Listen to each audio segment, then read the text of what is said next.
আমি আপনার সাথে কথা বলতে পারি না, হয়তো ঠিক বাবার কথা। সমস্যা লেখা পাঠাইছিলাম, ওইভাবে আপনি ওষুধ দিছিলেন, আচ্ছা, বলো, সমস্যা। রিয়াকশন করছে আর কি, আমি ওষুধ খাইতে পারিনি। আর কি সমস্যা? কাজ করি তো, এখন মূল সমস্যাটা স্যার আমার মাজায়। মাথায় কি সমস্যা? মাজায় প্রচুর পরিমাণ ব্যথা করে, আমি দাঁড়ায় কাজ করতে পারি না।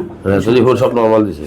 এগুলো আমি করাইছিলাম স্যার, আমার মাথায় একটু সমস্যা ছিল, এর জন্য আমি মাথা ব্যথার জন্য এই রিপোর্টগুলো আমি করাইছিলাম, ডাক্তার দেখেছিলাম, আমি করাইছি এই রিপোর্টগুলো।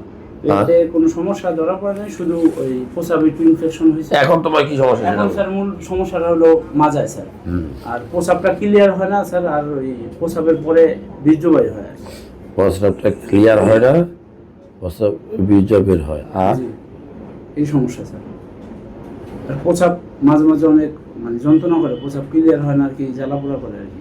মানে প্রস্রাব করার পরে মনে হয় রয়ে গেছে। হ্যাঁ হ্যাঁ স্যার, থেমে থেমে হয় আর কি, মানে এখন করছি আবার আধা ঘন্টা পরে প্রেশার দিতেছে, আর এই সমস্যা স্যার।